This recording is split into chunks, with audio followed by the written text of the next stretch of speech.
Hey guys, how are you? I wanted to do a little mini video, mini lesson about reading with a lens of power to help you with your assignment this week.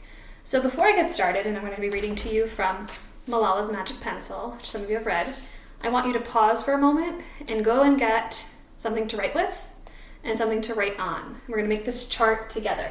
So I'm going to work on it, but you're also going to work on it with me. So go ahead and get those things and start me when you're ready.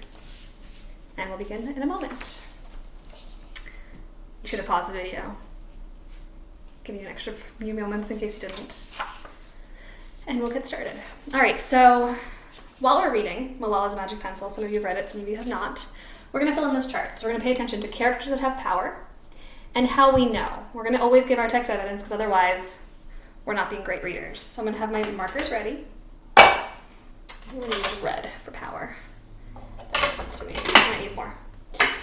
All right, so Malala's Magic Pencil. Hopefully you guys can see okay. It's hard to get the lighting right in this room. Do you believe in magic? When I was younger, I hear I. Who's telling the story? What kind of narration is it? You should be telling me. I wish I could hear you. Is it first person or third person? If you said first person, you're right. When I was younger, I used to watch a TV show about a boy who had a magic pencil. If he was hungry, he drew a bowl of curry, and it appeared. If he and his friends were in danger, he drew a police officer. The boy was a little hero, always protecting people who needed help. How I wanted a magic pencil too. If I had a magic pencil, I would use it to put a lock on my door so my brothers couldn't bother me. Stop time so I could sleep an extra hour every morning. Erase the smell of the trash dump near our house. And I would use it to make other people happy. I would draw the most beautiful dresses in the world for my mother, the best buildings in the valley for my father so he could open many schools where children would study for free. A proper ball so my brothers and I no longer had to play with an old sock stuffed with rubbish. So we're already getting a lot of hints about her life and what her life experiences are. She lives near a dump. She wishes that she had more things for her family, that they have to live with just an old sock. So we kind of kept some ideas about what her experiences are in her life. Every night before I went to bed, I wished for a magic pencil of my own. And every morning I would wake up and check my cupboard, but the magic pencil was never there. One day, I was throwing away potato peels and eggshells at the dump. I was wrinkling my nose, swatting away flies, and making sure I didn't step on anything dirty in my nice shoes, when I saw a girl about my age sorting trash into piles. Nearby, boys were fishing for metal scraps using magnets on strings. When my father returned home from work, I told him what I'd seen. It made him sad. "Abba?" I said. "Yes, Johnny," he said back. I always liked it when he called me dear one. "Why haven't I seen that girl in my class?" "Because," he said, but he didn't finish right away. "Because, Johnny, in our country, not everyone sends their daughters to school. And some children must work to support their family. Those boys will sell the metal scraps they find. If they went to school, their families would go hungry. School is my favorite place, but I had never considered myself lucky to go." So we kind of know which groups have power and don't based on who gets to go to school. So even though you may not agree with it, going to school is a privilege and it does create some power. So in her country, people who have power are people who are wealthy enough to be able to go to school. So people who have enough money to send their children to school. And that's probably something that's true in a lot of places. How we know that? So in this book, we actually kind of see the opposite of that, the people who don't have the power. So interestingly enough, we meet children who don't go to school, but instead, think about what it said. What do they do instead? They have to sort through garbage to try to find enough for their families to eat. So it's pretty intense. It's such a different juxtaposition, different contrast to her life. But instead, they sort through garbage. All right, let's keep reading and find out more about the different power structures in Malala's life. I'm going to go over here so you can see my chart. My father had always said, Malala will live free as a bird. Now I wondered how free I'd truly be. That night I thought about families who didn't have enough food, and the girl who couldn't go to school, and even about how when I was older, I would be expected to cook and clean for my brothers, because where I came from, many girls weren't allowed to become what they dreamed of. Oh, so who has the power in her country? If she has to cook and clean for her brothers, it's the men. So, men. Malala is expected to give up her freedom to take care of the men.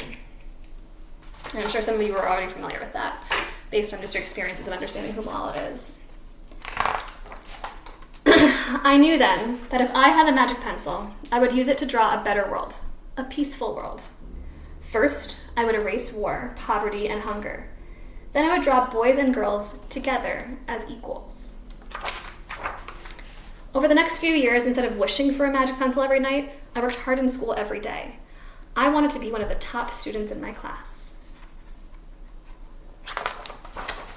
But soon, powerful and dangerous men declared that girls were forbidden from attending school. So we have even more evidence.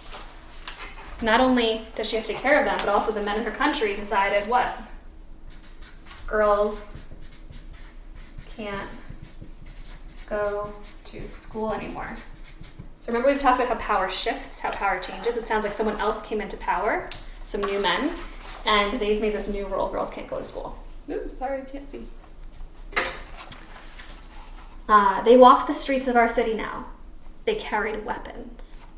So are weapons a form of power, right? If someone has a weapon, you're probably going to listen to what they have to say, whether or not you want to, just because it's scary and dangerous. So men with weapons. So see how we're kind of adding to our chart. We might have some information, and as we're learning more, we can always give more evidence or get more specific with who we're talking about. That's what I want to see in your work. All right, let's keep going. One by one, girls stopped coming to school. Abba, where are all the students? They don't feel safe here anymore, Jenny. How could a few men stop all the girls in our valley from going to school? If more people knew what was happening to us, I thought they might help. Wishing wasn't enough. Someone needed to speak out. Why not me? I wrote about what it felt like to be scared to walk to school, and how some of my friends had moved away because of the threat they faced in our city. I wrote about how much I loved school, and how proud I was of my uniform. Once I started writing, I didn't stop. I wrote speeches, and traveled around my country, sharing my story. I even talked to a reporter from a famous international newspaper. People actually wanted to learn about my life. I spoke for all the girls in my valley who couldn't speak for themselves. My voice became so powerful that the dangerous men tried to silence me, but they failed. So now we know something else that's powerful. Not just these men with weapons, but I'm sure you probably already added this to your chart. Her voice, her words have power. Malala's words. She wrote, think about what she wrote about, think about how she shared that with the world, and why she did it. So she didn't just write things down, she did it for a motivation. Think about why she did it. So I'm going to fill in mine, and then I'll read it to you, so don't look no peeking. So she wrote,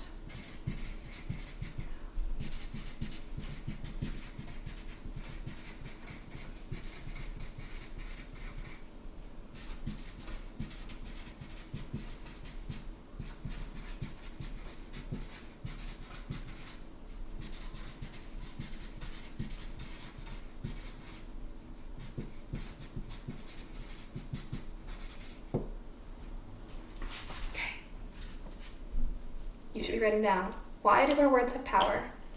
Why did she share them in the first place? Think about her motivation. I'm going to reveal mine in about 10 seconds. This is really awkward. I hope you're writing.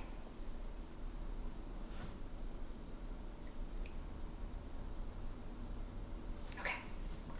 So I wrote that she wrote about her experiences, right? Her life experiences, because, why?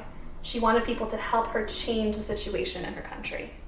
So you might have something a little bit different than that, that's fine. But thinking about the why is really cool here. All right, so we have 3 different things that have power. Different people, ideas, etc. Let's see how our story continues.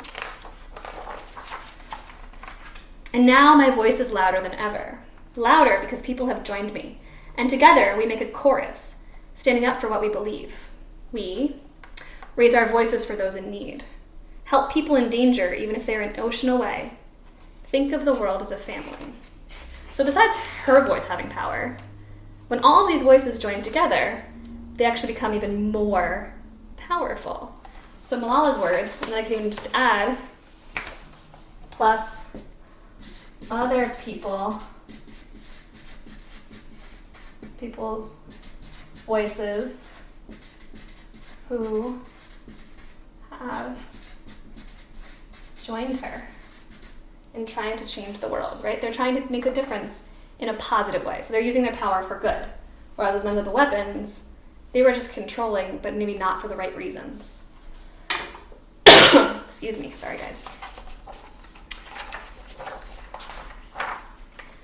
Do you still believe in magic? I do. I wrote alone in my room, but people all over the world were reading my story. Millions now know it and help me spread my message of hope. I had at last found the magic I was looking for, in my words and in my work. I am Malala. I've always wished I could make the world a more peaceful place, and every day I work to make my wish come true. One child, one teacher, one book, and one pen can change the world. That's the end of the story. So we have a really great chart that we made. I'm just going to read you the dear friend, so this way you can hear kind of her words as well. And then we'll wrap it up. All right, so, dear friend. As a child, I used to watch a TV show called Shakalaka Boom Boom. It was about a boy named Sanju who could make anything real by drawing it with a magic pencil he found. Sanju and his friends were always getting into trouble, and the magic pencil would help them get out of it. But my early childhood was mostly trouble-free. I grew up in the beautiful Swat Valley in northwest Pakistan, the sister of 2 cheeky little brothers and the only daughter of a resilient mother and an inspiring father who was a school principal. Trouble came to my valley when I was 10 years old, and girls were forbidden from going to school.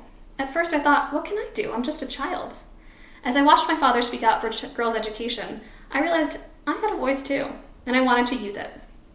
I believed then, as I believe now, that all children should have access to education. When we are young, we feel powerless. Think about the opposite of powerful. Powerless. You are without power. We rely on adults to do the serious work. However, when real danger threatened my right to go to school, I felt stronger than ever, and I found power in my voice. Once I wished for Sanju's magic pencil. Now I know that when you find your voice, every pencil can be magic. I hope my story inspires you to find the magic in your own life and to always speak up for what you believe in. Magic is everywhere in the world, in knowledge, beauty, love, peace. The magic is in you, in your words, in your voice. Malala. Beautiful, right? So I hope that was inspiring as well as helpful in helping you guys decide how you make your charts. There should be a couple of different entries, and obviously if you're reading chapter books, you're going to have more than I will. But hopefully this was helpful, and also it's just a really great story to share. I'll be back soon. Bye, guys.